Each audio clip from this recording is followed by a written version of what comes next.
লেখিকা রিমা বিশ্বাসের নক্ষত্র আর সমুদ্রের সাক্ষাতে। ওভাবে তাকাস না। সৃষ্টির কথায় ঘুরে তাকায় একটা চটচটে অস্বস্তিতে। হ্যাঁ, অনেকবার তাকানো হয়ে গেছে। এখন অস্বস্তির বিষয় হলো ও যে ঘন ঘন ওই অফ হোয়াইট টি শার্টে ছেলেটাকে দেখেছে, তা কি ছেলেটা টের পেলেই গেছে।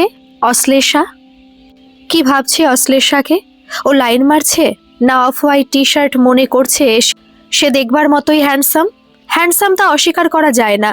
বেশ পেটানো চেহারা, হাসলে আবার একটা টোল পড়ছে। অশ্লেষা এবার লজ্জায় পড়েছে, কারণ অফ হোয়াইট টি শার্ট এবার মেঝের শতরঞ্জিতে বসা ওদের দিকে তাকিয়েছে। অশ্লেষা ডান দিক থেকে প্রথমে রয়েছে সুচেতা ম্যামের চেয়ারের ঠিক পেছনে। সে দাঁড়িয়ে ম্যামের চেয়ারের সামনে, তাই খুব স্বাভাবিকভাবেই অশ্লেষা তার নজরে আসছে। যদিও ম্যামের কথায় মন দিতে এসে ওদের দিকে তাকানোর সুযোগ পাচ্ছিল না। এবার তাকালো, কারণ ম্যাম চেয়ার ছেড়ে উঠে দাঁড়িয়েছেন, কিছুটা সামনে এগিয়ে গেছেন। বলছেন সবার কাছে কিন্তু ও একটা ইন্সপিরেশন। সুচেতা ম্যাম হোয়াইট টি শার্টে ডান কাঁধে হাত রেখেছেন। সমুদ্র এনভায়রনমেন্টাল সায়েন্সের আন্ডারে বায়োডাইভার্সিটির ওপর পিএইচডি প্রোগ্রাম করতে যাচ্ছি ইউনিভার্সিটি অফ অক্সফোর্ড। ছেলে কিন্তু তোদের মতোই চঞ্চল আর ফাঁকিবাজও ছিল, তবু লক্ষ্য থেকে সরেনি, তাই না সমুদ্র? ও আমার গর্ব। বাড়ির অবস্থা ওর বেশ কঠিন। বাবা অসুস্থ, মা ব্যাংকার, তাই বাড়িতে সময় কম দিতে পারতেন। সমুদ্র কিন্তু পড়াশোনার সঙ্গে বাবার দেখাশোনা চালিয়ে গেছে। সুচেতা ম্যামের coaching centre step to achieve, এখানে কলেজে ঢোকার পর জয়েন করেছে বিভিন্ন কলেজের ছেলে মেয়ে। তাদের ভিতর থেকে এক ছেলে বলল, সমুদ্র যদি সমুদ্র পাড়ি দেয় তবে এখন ওর অসুস্থ বাবাকে কে দেখবে? সমুদ্র হাসলো প্রশ্নটায়, এগিয়ে এলো সামনে, বলল, বাবার ব্রেন স্ট্রোক থেকে শরীরের একটা পাশ প্যারালাইজড হয়ে গিয়েছিল। সে সময় নিজের পড়ার সঙ্গে সঙ্গে ফিজিওথেরাপি কোর্স করে নিয়েছিলাম। এখন বাবাকে কারো সাহায্য নিতে হয় না। যদিও ওখান থেকে যা কামাবো তাতে বাবার জন্য একজন প্রফেশনাল নার্স ঠিক রেখে দিতে পারবো। সুচেতা ম্যাম বললেন, বুঝলে তো, কত দক্ষতা থাকলে একসঙ্গে এভাবে পড়াশোনা করা যায়। তারপর সমুদ্রর দিকে ফিরে বললেন, এখানে কতদিন আছিস বাবু? সমুদ্র বলল, এ মাসটা পুরো। তবে এই শুক্রবার আসিস, জানিস তো মায়ের আমল থেকে করে আসছি। আপনার গুরুর জন্মতিথি আমার একার নয়, উনি আমাদের কুলের গুরু। আসবো? অশ্লেষা দেখলো সমুদ্র ওর দিকে একবার চেয়ে চলে গেল। মনে হলো হাসলো। ফাজলামোর হাসি না অন্যরকম কিছু, দুরকম ভাবনাই ছোঁয়া লাগলো মাথায়। কোচিং ক্লাস থেকে বেরিয়ে সৃষ্টির পাশাপাশি যখন রাস্তায় হাঁটছে, তখন পেটের ভিতর ঘুরপাক করতে থাকা প্রশ্নটা জিজ্ঞেস করেই ফেলল, তুই সমুদ্রকে চিনতিস? সৃষ্টি বলল, আমার দিদির ব্যাচমেট। তাকাতে বারণ করলি কেন? তাছাড়া আমি তো একটা সাধারণ কৌতূহলে তাকাচ্ছিলাম, যেমন সবাই তাকায়। সৃষ্টি একই রকম ব্যস্ততায় হাঁটতে হাঁটতে বলল, ওর দিকে যে তাকিয়েছে সেই কাত, ও হিপনোটিজম জানে। প্রায় চমকে যায় অশ্লেষা। রিয়েলি? ব্যস্ত পা এবার থামে, ফিক ফিক হাসে সৃষ্টি। He is a flirt. দিদির থেকে শুনেছি কলেজের শাইন করা স্টুডেন্ট ছিল, হেভি ফেমাস, সব মেয়েরা লাট্টু। তোর দিদিও?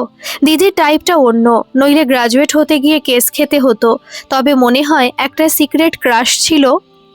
বলিস কি? কিন্তু অত অ্যাট্রাকটিভ কিছু তো লাগলো না।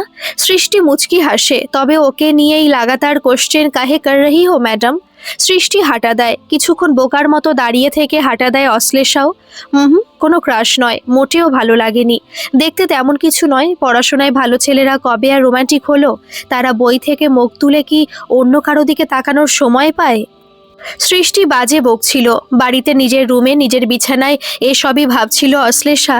আর ভাবতে ভাবতে একটা সময় মনে হলো, ও কি অতিরিক্ত ভাবছে না এই সমুদ্রদেবকে নিয়ে? যেখানে ভাবনার বিষয়বস্তুটির সঙ্গে একবারও কথা হয়নি ওর, এমনকি একে অপরকে চেনে না পর্যন্ত। এবার যেন ভয়ই লাগে, সত্যি সত্যি হিপনোটিজম জানে না তো মিস্টার সমুদ্র, নাকি সম্রাট সমুদ্রগুপ্ত? ইচ্ছেটা সুপ্ত থাকলেও ভাবনা প্রকটিত হওয়া বেশ জটিল। তাই অন্য ছাত্রছাত্রীদের মতন অশ্লেষা যেদিন সুচেতা ম্যাডামের বাড়িতে গেল ওনার গুরুদেবের জন্মতিথি অনুষ্ঠানে, সেদিন নিজেকে সবার মধ্যে উজ্জ্বল দেখানোর প্রচেষ্টাটাও ওর অব্যর্থ রইল। সমুদ্র একদল ছেলের সঙ্গে বসে কোনো একটা বিষয়ে আলোচনা করছিল। অশ্লেষা আশেপাশে ঘুরঘুর করছিল, শুনল ওর মুখে এপস্টিন ফাইলের কথা। ওদের ব্যাচের কিংসুক বলল, এগুলো চিরকালীন। তুমিই বলো, আগেকার দিনের রাজা বাদশাহদের হারেম থাকতো না? ওরা তো সেসব হারেমে গার্ড রাখতো থার্ড জেন্ডারদের, সেই প্রথা এখনো চলছে। কিন্তু এখন তো আর বাদশাহদের আমল নেই ভাই।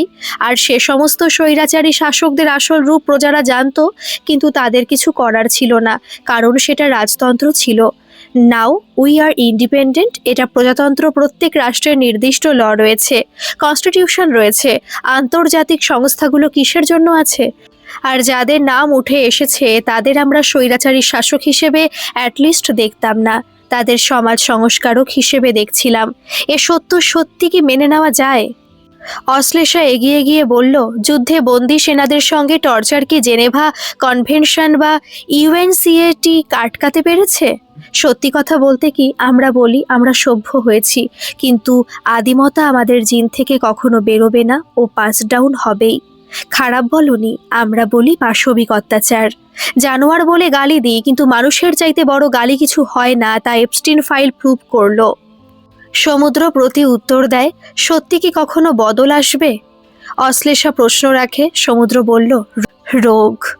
রোগ নয়, নিজের প্রচেষ্টায় সারে, নইলে ডাক্তারের ওষুধের দরকার পড়ে। এদের রোগের যতক্ষণ চিকিৎসা না হচ্ছে ততদিন না এ রোগ সারবে না ছড়াবে। আর এদের ওষুধ একটাই, গণধোলাই। আমরা কি এমন একটা উন্নয়ন বা আবিষ্কার বা প্রগতি চাইবো যেখানে আমার তোমার দেশের ছোট মেয়েগুলোর রক্তর গন্ধ আছে? সে আবিষ্কার উপভোগ করার সময় নাকে মাংসের পচা গন্ধ আসবে না? অশ্লেষার সারা শরীর একটা বিদ্রোহের জন্য উদ্দীপিত হচ্ছিল। সেখানে ডাক পড়ল সুচেতা ম্যামের। খুব নেগেটিভ আলোচনা হয়ে যাচ্ছে না? সমুদ্র বলল, it's a sensitive topic ma'am, চোখ বুজে পাশ কাটিয়ে যাওয়া যায়? সুচেতা ম্যাম দীর্ঘশ্বাস ফেললেন। পাশ কাটিয়ে যাওয়া যে সহজ সমুদ্র, আমরা কি আর সে যক্ষপুরীতে গিয়ে কিছু উদ্ধার করতে পারবো বদলাতে? তা বলে রাজা তোর কাপড় কোথায় এ প্রশ্নটুকুও করব না? বাড়ির মেয়ে মিসিং হলে থানায় রিপোর্ট লেখাবো না? বলবো পাশ কাটিয়ে গেলেই তো হলো। সমুদ্র বেশ উত্তেজিত।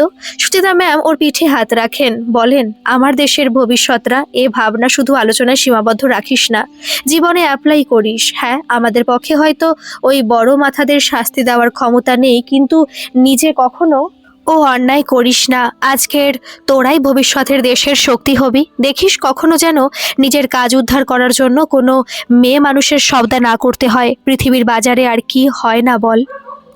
অশ্লেষা বলল, তখন ভুলে যাবে ম্যাম, তখন চোখের সামনে জলজল করবে প্রমোশন, পাওয়ার আর টাকা। উফ, বড্ড নেগেটিভ আলোচনা হয়ে যাচ্ছে। এদিকে কাজ পড়ে অনেক। সুচেতা প্রসঙ্গে ইতি টানতে চায়। তার এখন অনেক কাজ পড়ে। বললেন, ক্লাসের বাইরে একটা বড় করে আলপনা দিয়ে দেখি। কে দিবি? মাধুরী, অনুসুয়া না অশ্লেষা? তিনজন একে অপরের মুখ চাওয়াচাই করে প্রায় একসঙ্গে বলল, পারি না ম্যাম। অশ্লেষা বলল, হরপালিপি হয়ে যাবে। সমুদ্র উঠে দাঁড়িয়ে বলল, ম্যাম আপনি আমার নামটা মেনশন করলেন না, not fair. How could you ma'am? কলেজের গ্রামীণ প্রদর্শনীতে সবকটা স্টলের গায়ে আমার আলপনার ছবি তুলেছিল লোকজনে। সুচেতা ম্যাম দুগালে হাত দিয়ে বিস্ময় প্রকাশ করলেন, ও মা, তুই দিবি আলপনা?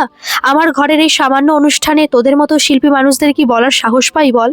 কাজ ঝাঁকিয়ে সমুদ্র বলল, অনেক হয়েছে, এবার তুলি খড়ি মাটি এসব হবে কি না অনলাইনে অর্ডার করাতে হবে? ব্যস্ত সুচেতা সেসব জোগাড়ে ছুটলেন। আর অশ্লেষা ডাক পড়ল ফল কাটতে। ও একা নয়, সঙ্গে আরও কয়েকজন ছিল। কেউ আঙুরের বোটা কাটছে তো কেউ শাকালু ছুলছে। অশ্লেষা একখান বড় সাইজের তরমুজ কি করতে বটি দিয়ে কাটতে বসলো।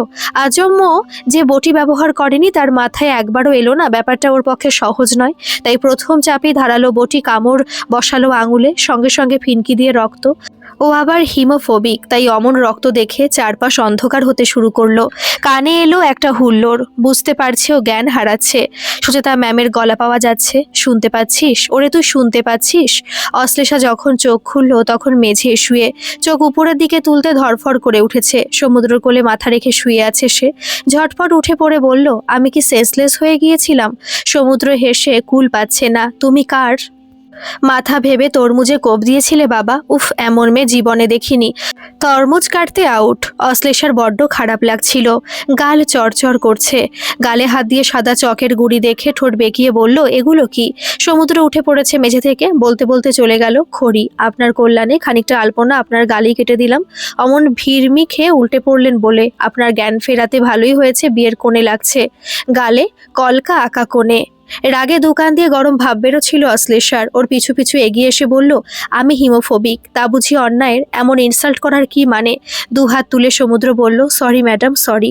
ইনসাল্ট কেন মনে হলো জানি না, তবু সরি চেয়ে নিচ্ছি। কিন্তু আপনি বা হিমোফোবিক হয়ে বটি দিয়ে তরমুজ? বলতে গিয়ে সমুদ্র মুখ দিয়ে এক গাল বাতাস ছেড়ে জোরে হাসতে লাগলো। সঙ্গে হাসছে বাকিরাও। অনুসুয়া বলল, নট ফেয়ার, এভাবে ওকে নিয়ে হাসলে ওর খারাপ লাগবে না? কথাটাই সবাই চুপ। সমুদ্র আস্তে করে গেটের বাইরের চাতালটায় বসে আলপনা দিতে শুরু করেছে। একটা কলকার টান দিয়ে খড়িমাটির বাটিটা তুলে একটু জল বলতেই চোখাচোখি হলো ওর এক সাগরেদের সঙ্গে। ব্যাস, আবার হাসি শুরু। অশ্লেষা পা ঠুকে চলে এলো ভেতরে। সুচেতা ম্যাম ওর হাতে ব্যান্ডেজ বেঁধে বললেন, তোকে কিছু করতে হবে না, তুই বরং সন্ধ্যার কীর্তনের সময় খঞ্জনি বাজাস, পারিস তো? দুপাশে মাথা নেড়ে না বোঝালো অশ্লেষা। সুচেতা ব্যস্ত হয়ে বললেন, দরকার নেই, তুই বরং ধূপধুনো দিস। পুজোর জন্য সুচেতা ম্যামের আশ্রম থেকে মহারাজারা এলেন। খাওয়া দাওয়া হলো সুচেতা ম্যামের ফ্ল্যাটের ছাদে। নিরামিষ ভোগের খিচুড়ি লাবড়া, ছিল আরও আইটেম। অশ্লেষা খেতে খেতে টেরিয়ে দেখছিল সমুদ্রকে। খাওয়ার চাইতে ফোনে মন বেশি। মনে মনে ভাবলো হয়তো জিএফকে টেক্সট করছে। খাওয়া সেরে নিচে নামতে দেখে সমুদ্র একটা টুকটুকে লাল জারবেরার বুকে ওর দিকে এগিয়ে দিচ্ছে। অশ্লেষা অবাক। সমুদ্র হাসলো, লাল রং দিয়ে শুরু কর। এরপর এগিয়ে দিল একটা বই। এতে বিভিন্ন শেপের রেড কালার আছে, প্রত্যেকদিন দেখবে। আরেকটা বই, এতে আছে বিভিন্ন স্টেজ শো এর ফটোস যেখানে ব্লাড অ্যাপ্লাই করা হয়েছে। এগিয়ে দিল আরেকটা বক্স, বাড়ি গিয়ে খুলে দেখো, নইলে একসঙ্গে এত লাল রং দেখে না আবার মাথা ঘোরে। অশ্লেষা কি বলবে বুঝে উঠতে পারছিল না। সমুদ্র ভুরু নাচালো, স্টেজ শো এর বইটা বন্ধুর থেকে আনিয়েছি, বাকিটা অনলাইন, নাও ধরো। এতক্ষণ খাওয়ায় মন না দিয়ে তোমার জন্য এআই খুলে বসেছিলাম, নাও। হাত দুটো অবুজের মতো এগিয়ে দিয়ে অশ্লেষা বলল, কিন্তু আমি তোমার কাছ থেকে এত জিনিস কি করে নিই? একদিন ঠিক ফেরত নিয়ে নেব। ওর দিকে সামান্য ঝুঁকে কথাটা বলল সমুদ্র, তারপর হাসলো।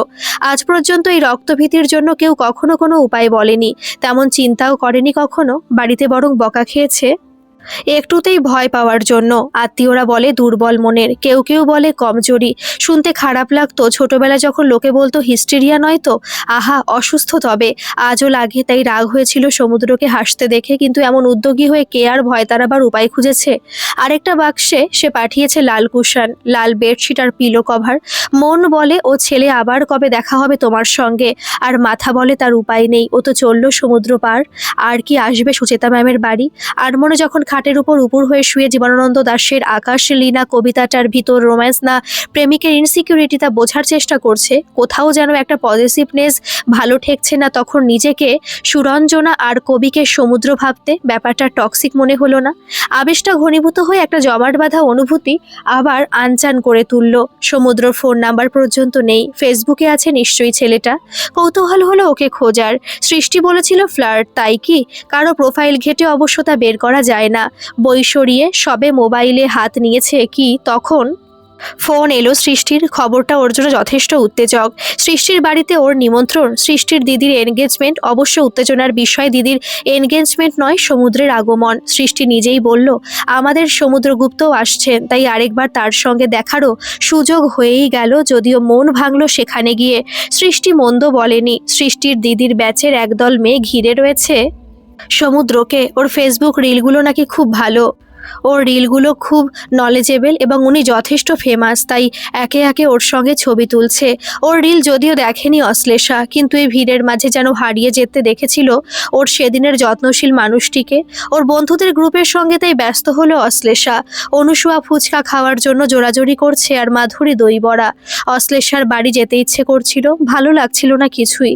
সে সময় আইসক্রিম নিয়ে এলো সমুদ্র, ওর দিকে এগিয়ে দিয়ে বলল, মনে হচ্ছে চিনতেই পারছো না। অশ্লেষা বলল, সেলিব্রিটিদের সাথে আমি সবসময় দূরত্ব বজায় রাখি।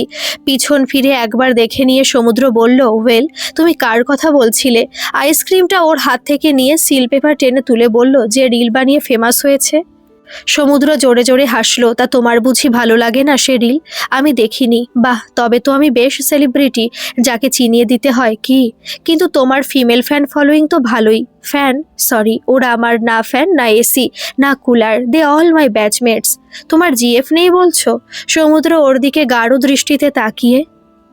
অশ্লেষার বুক ধকধক করছে। সমুদ্র বলল, অশ্লেষা ভট্টাচার্য, এবছর জিওলজি এমএসসি ফাইনাল দিচ্ছ, ফিউচার প্ল্যান নাথিং, রিসার্চ না গভর্নমেন্ট জব না মেডিকেল ফিল্ডে যাবে জানা নেই, বয়ফ্রেন্ড নেই, এখনো সিঙ্গেল।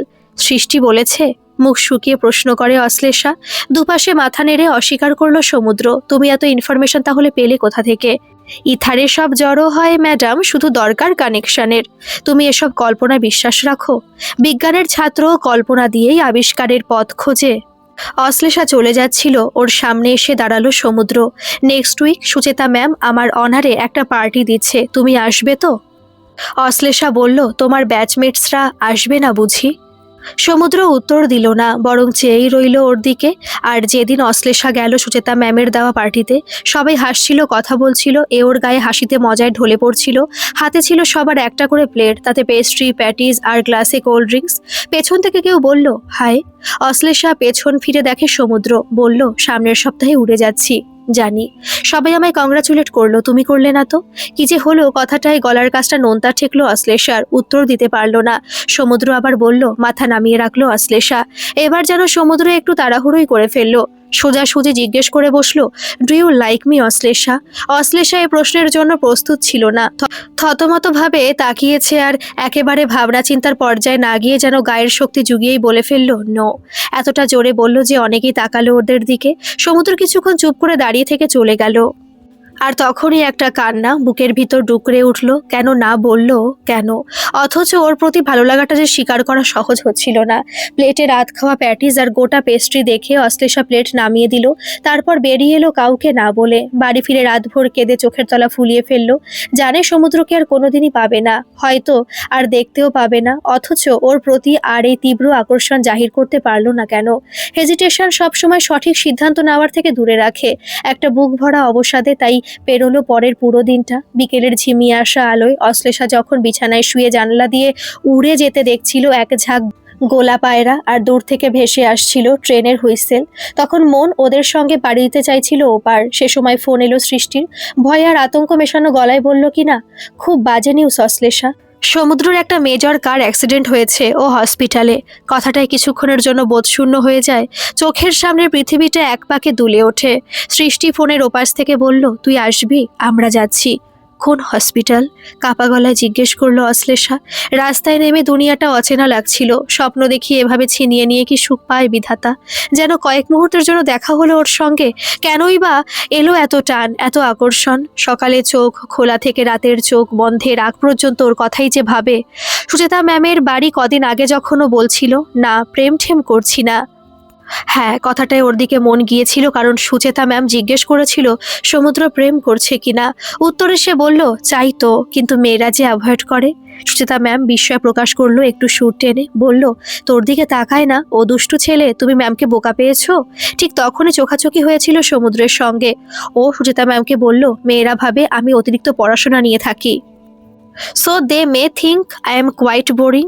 তার কিছু আগে সমুদ্র ওকে জিজ্ঞেস করেছিল, ডু ইউ লাইক মি? হসপিটালের গেটে দাঁড়িয়েছিল কিংসুক। বলল, সৃষ্টি তোর কথা বলেছে, তাই তোর জন্য ওয়েট করছিলাম। দোতলায় উঠে বাদিকের কেবিন 111। ঊর্ধ্বশ্বাসে ছোটে অশ্লেষা। এক হ্যাচকায় কেবিনের দরজা খুলে ঢুকতে বেডে শুয়ে থাকতে দেখে সমুদ্রকে। মাথায় ব্যান্ডেজ, বুক পর্যন্ত চাদর টানা, হয়তো ঘুমোচ্ছে, হয়তো বা জ্ঞান নেই। সজাগ জাগ্রত মানুষের দিকে নির্নিমেষ নয়নের নির্দ্বিধায় কি এমন তাকিয়ে থাকা যায়? সেখানে মনের কত রসায়ও নানা যৌগ তৈরি করে। কখনো অভিমান, কখনো রাগ, কখনো বিতৃষ্ণা, কখনো বিদ্বেষ, বিরক্তি। অশ্লেষা ঝোঁকে ওর মুখের ওপর আলতো চুমু খায় কপালে। আর তখনই চোখ খোলে সমুদ্র। শটান বিছানায় উঠে বসে বলে, তবে যে বললে লাইক করো না? দুপা পিছিয়ে অশ্লেষা থতমত খায়। বুকের ভিতর হাতুড়ি পড়ছে। সমুদ্র তরাং করে বিছানা ছেড়ে উঠে দাঁড়ায় ওর সামনে। লাইক না করলে কেউ ফোরহেডে কিস করে না? অশ্লেষা তোতলায়, তুমি বিড়বিড় করে বলে, অ্যাক্সিডেন্ট হয়নি অশ্লেষা, আমি জানি তুমি আমায় পছন্দ করো, কিন্তু জানি না কেন মানতে চাও না, তাই এই ড্রামা করেছি। এই কেবিন থেকে আজই একজন পেশেন্ট রিলিজ হয়েছে। এই হসপিটালের ডক্টর আমার এক বন্ধুর দাদা, তাই কিছুক্ষণের জন্য পেয়েছি শুধু তোমাকে বোঝাতে। মিথ্যে বললে, ইউ লায়ার। কাঁধের ঝোলা ব্যাগ দিয়ে দুমাদুম সমুদ্রের গায়ে ঘা দেয় অশ্লেষা। এতক্ষণের উদ্বেগ এখন মারাত্মক উত্তেজনার রূপ নিয়েছে। কেঁদে ফেলেছে অশ্লেষা। সমুদ্র ওকে ধরে শান্ত করতে গেলে ওকে এক ধাক্কা দিয়ে কেবিনের দরজা খুলে ওখান থেকে ছুটে পালালো মেয়ে। বাসে উঠে অসম্ভব গরম লাগছিল। পরের পর ফোন করে যাচ্ছে সমুদ্র। অশ্লেষা ফোন ধরেনি, মাথা যন্ত্রণা করছে। বাড়ি ফিরে গুম হয়ে বসে রইল চুপচাপ। সৃষ্টি ফোন করেছিল, রিসিভ করেনি। কিংসুক মেসেজ করেছে, দেখেনি পর্যন্ত। সন্ধ্যার দিকে সৃষ্টি বাড়ি এলো, বলল, কি করছিস কি অশ্লেষা? সমুদ্র ইউকে যাচ্ছে, ওর হাতে সময় নেই, তাই আমাদের কাছে হেল্প নিয়ে হসপিটালের ব্যাপারটা করেছে। কিন্তু যা করেছে তোকে ইমপ্রেস করার জন্য। এত রেগে যাচ্ছিস কেন? অশ্লেষা জানে না ও কেন ওভাবে রিয়াক্ট করলো। হঠাৎ করে ও লুকিয়ে থাকা আবেগ ওভাবে নগ্ন হয়ে যাওয়ায় হয়তো। আচমকা গায়ের আবরণ টেনে নিলে যেমনটা রাগ হয়, এও যেন তাই। কেউ যেন অনুমতি না নিয়ে মনের সে ব্যক্তিগত ঘরে ঢুকে পড়েছে, যেখানে আসার কথা তার নয়। সৃষ্টি এগিয়ে দিল মোবাইল, বলল, তুই কল রিসিভ করছিস না, ইভেন মেসেজও। আমার ফোনে ও তোকে একটা মেসেজ দিয়েছে, প্লিজ পড়ে নে। আমি ওকে একটা সময় ফ্লার্ট বলতাম, কিন্তু সে দিদিদের ধারণা ছিল, কারণ ওর প্রচুর মেয়ে বন্ধু ছিল। মানুষের প্রতি মিসকনসেপশনও তো থাকে। অশ্লেষা দেখলো মেসেজে লেখা, ফাইনালি চললাম, চাইলে সি অফ করতে এসো, অপেক্ষা করব। নক্ষত্রের প্রতিচ্ছবি দিনের শেষে সমুদ্রের বুকে ধরা দেয়। নক্ষত্র আর সমুদ্রের এই তো চিরকালীন সম্বন্ধ। চোখ ভিজে আসে অশ্লেষার, গাল বেয়ে জল পড়ে। সৃষ্টি বলে, এতই যখন মরিস তখন নিজেকে গুটিয়ে রাখা কেন? প্রেম জীবনে বারবার আসে না অশ্লেষা। এরপর সন্ধির প্রস্তাব হয়তো অনেক পাবি, কিন্তু প্রেম নয়। অশ্লেষার কত গোপন করবে নিজের কাছে নিজের অনুভূতি। কান্নায়, রাগে, বিরাগে অনুরাগ যে চাপা থাকে না। তাই ওকে বিদায় জানাতে গিয়ে যখন দেখে অনুগামীর সংখ্যা নেহাত কম নয়, প্রায় ঘিরে রেখেছে সবাই ওকে। আর এদের মাঝে হয়তোবা ভুলেই গেছে সমুদ্র ওর করা মেসেজ, বা হয়তোবা অশ্লেষাকেই। তাই কিছুটা এগিয়ে গিয়ে দাঁড়িয়ে পড়ে, দেখে সেলফি তুলছে সে এক সোনালি রং করা চুলের তন্নির সঙ্গে। আরও 2-3 জন মেয়ে দাঁড়িয়ে, হাসিতে ঝলমলো, কথায় কলকলো। অশ্লেষা তাদের মাঝে ধীরে এসে দাঁড়ালো, হাসলো এক গাল। সমুদ্র বলল, আমি জানতাম তুমি আসবে। অশ্লেষা কিছু আর বলতে পারল না। গলার কাছটা শুধু আটকা লাগছে, দম নিতেও যেন কষ্ট হচ্ছে। কিংসুকের গলা পেল, আরে অশ্লেষা এসেছিল। এরপর হু হু করে ঢুকলো সুচিতা ম্যামের প্রায় অর্ধেক ব্যাচ। ওদের ভিড়ে ক্রমশ পিছিয়ে যাচ্ছিল অশ্লেষা। যদিও সমুদ্র অন্যমনস্ক, ওর চোখ খুঁজে চলেছে অনবরত। শীতল সৌজন্যতায় হাত মেলাচ্ছে সবার সঙ্গে। হঠাৎ অশ্লেষাকে দেখতে পেয়ে ব্যস্ত পায়ে এগিয়ে এলো ওর দিকে, বলল, তুমি আছো? কত খুঁজছি তখন থেকে। তারপর খুব সরলতায় বলল, বাবার শরীর ঠিক ছিল না সকাল থেকে, তাই মাকে এয়ারপোর্টে আসতে বারণ করেছি। বাবা পিসিকে বলে সৃজাদিকে পাঠালো। পিছন ফিরে সোনালি চুলের তন্নিকে দেখিয়ে বলল, আমার পিসতুতো দিদি। সৃজাদি ইঞ্জিনিয়ারিং কমপ্লিট করে এখন এখানেই চাকরি করছে, কিন্তু নেক্সট মান্থে ও ইউকে আসছে। সুবিধা হবে দুজনেরই, তাই না? সমুদ্র ওর দিকে ফিরে বাচ্চা ছেলের মতো হাসলো। আর সেই হাসিতে কি ছিল অশ্লেষা জানে না, কিন্তু সেই হাসি যেন নিংড়ে নিতে চাইলো ওর সমস্ত আবেগ। তাই সমুদ্রর বুকে মাথা রেখে ফুপিয়ে কেঁদে ফেললো আবেগে ঘনীভূত মেয়েটা। সমুদ্রের ভিতরের মেঘলা ভয়টাও বুঝি কেটেছে, তাই সে স্বমহিমায় প্রকটিত হয়ে অশ্লেষার থুতনি তুলে বলল, বলেছিলাম না অশ্লেষা একদিন সমুদ্রের বুকে ধরা দেবেই। অশ্লেষা হেসে ফেলে। ভিড় তখন ওদের দিকে ঘুরে গেছে। সমুদ্র দুবাহুতে অশ্লেষাকে কোমরের নিচ থেকে তুলে তখন গোল হয়ে ঘোরাচ্ছে। আর অশ্লেষা ওর সংকোচ জড়তা কাটিয়ে তখন দুহাত খুলে হাসছে। গল্পটি কেমন লাগলো অবশ্যই কমেন্ট করে জানাবেন। আর ভালো লাগলে একটা সাবস্ক্রাইব করে আমার পাশে থাকবেন। ধন্যবাদ।